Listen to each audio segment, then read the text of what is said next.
warahmatullahi wabarakatuh. Waalaikumsalam warahmatullahi wabarakatuh. Bagaimana kabarnya pada hari ini? Baik Pak. Alhamdulillah kalau baik.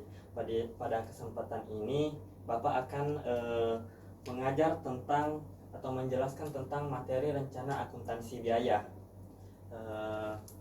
Untuk mengefisienkan waktu, Bapak langsung saja ya. Ya. Pertama yaitu materi rencana akuntansi biaya. Bapak harap Ananda sekalian bisa mencatat inti-inti yang Bapak sampaikan. Ya Pak. Yang pertama materi rencana akuntansi biaya. Yang pertama yaitu pengertian akuntansi biaya. Pengertian biaya dalam arti sempit, biaya merupakan pengorbanan untuk mendapatkan aktiva. Sedangkan dalam arti luas, biaya adalah pengorbanan untuk tujuan tertentu perusahaan baik pada masa sekarang maupun yang akan datang. Selanjutnya yaitu dari definisi di atas, pengertian biaya mengandung unsur pokok sebagai berikut. Biaya merupakan pengorbanan sumber ekonomi. Biaya dapat diukur dengan satuan uang. Biaya merupakan pengorbanan yang telah terjadi atau akan terjadi. Yang keempat, biaya merupakan pengorbanan yang akan mempunyai tujuan tertentu. Seperti itu. Selanjutnya, akuntansi biaya merupakan bagian yang terintegrasi dengan akuntansi keuangan. Akuntansi biaya adalah bidang akuntansi yang kegiatannya utamanya ditunjukkan untuk menghitung biaya-biaya yang harus dikeluarkan oleh perusahaan, seperti biaya umum, biaya administrasi, biaya produksi, dan biaya lain-lain.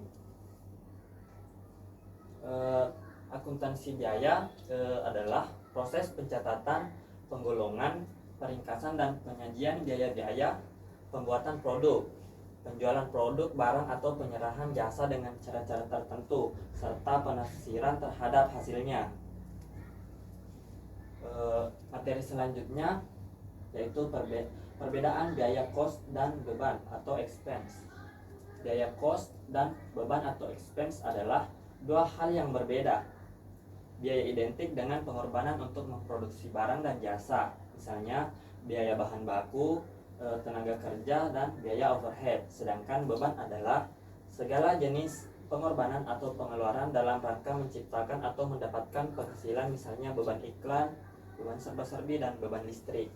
Itu dalam proses produksi, biaya operasional merupakan semua biaya yang dikeluarkan oleh pabrik dalam memproduksi barang-barang mulai dari awal sampai dengan barang siap dijual. Oleh karena itu, biaya produksi mencakup biaya langsung dan tidak langsung. Selanjutnya yaitu ada penggolongan biaya.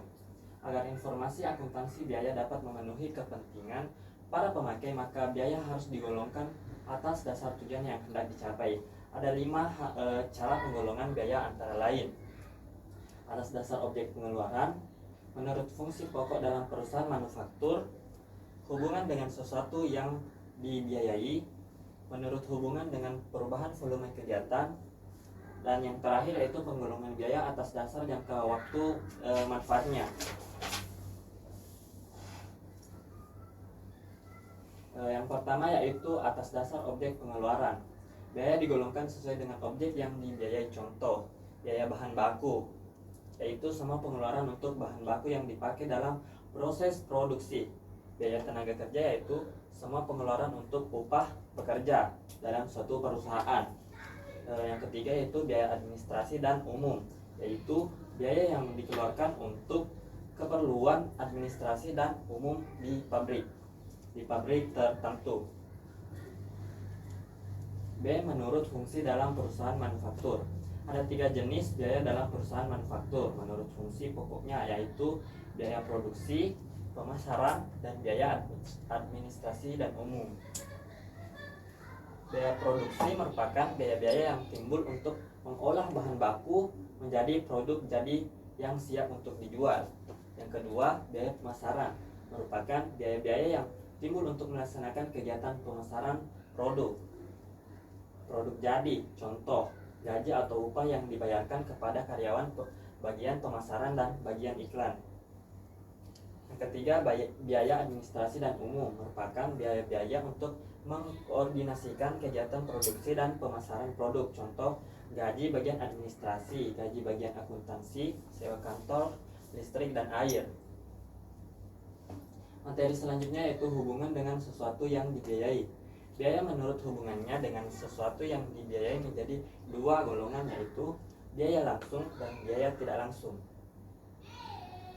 Biaya langsung atau direct cost, biasa disebut dengan direct cost, adalah biaya yang terjadi karena adanya sesuatu yang dibiayai. Contoh, pabrik sepatu kulit yang memiliki biaya langsung berupa kulit untuk membuat sepatu dan karyawan yang membuat sepatu. Selanjutnya yaitu biaya tidak langsung atau biasa disebut indirect cost, adalah biaya yang terjadi tidak hanya disebabkan oleh sesuatu yang dibiayai. Biaya ini tidak mudah diidentifikasi dengan produk tertentu. Contoh, gaji mandor yang mengawasi pembuatan produk, maupun bagi departemen karena gaji mandor tersebut timbul bukan karena perusahaan memproduksi salah satu produk tersebut. Selanjutnya materinya yaitu menurut hubungan dengan perubahan volume kegiatan. Dalam hubungannya dengan perubahan volume kegiatan, biaya dapat digolongkan menjadi 4, yaitu biaya variabel, semi variabel, tetap, semi tetap. Biaya variabel adalah biaya yang jumlahnya berubah sebanding dengan perubahan volume kegiatan atau aktivitas produksi. Biaya semi variabel adalah biaya yang perubahannya tidak sebanding dengan perubahan unsur biaya dan unsur biaya variabel. Biaya tetap berarti biaya yang jumlahnya tetap dalam kisaran volume kegiatan tertentu. Dan terakhir, biaya semi tetap adalah biaya yang memiliki jumlah tetap untuk tingkat volume kegiatan tertentu dan berubah dengan jumlah yang konstan pada volume produksi tertentu. Selanjutnya yaitu penggolongan biaya atas dasar jangka waktu manfaatnya. Atas dasar jangka waktu manfaatnya, biaya dapat dibagi menjadi dua, yaitu pengeluaran modal dan pengeluaran pendapatan. Pengeluaran modal berarti biaya yang mempunyai manfaat lebih dari satu periode akuntansi, biasanya 1 tahun. Kedua, pengeluaran pendapatan adalah biaya yang hanya mempunyai manfaat dalam periode akuntansi terjadinya pengeluaran tersebut. Pada saat terjadinya pengeluaran, pendapatan ini dibebankan sebagai biaya dan dipertemukan dengan pendapatan yang diperoleh dari pengeluaran biaya tersebut. Ya, itulah materi yang dapat Bapak sampaikan. Semoga Ananda sekalian dapat lebih mengerti. Jika ada yang materi yang kurang jelas, bisa ditanyakan oleh kepada Bapak. Untuk materi selanjutnya untuk minggu depan, yaitu kita masuk di manufaktur. Tolong anak-anak sekalian belajar tentang manufaktur agar minggu depan Bapak bisa menjelaskan dan Ananda sekalian bisa mengerti. Terima kasih. Bapak tutup pada pertemuan kali ini. Assalamualaikum warahmatullahi wabarakatuh. Waalaikumsalam.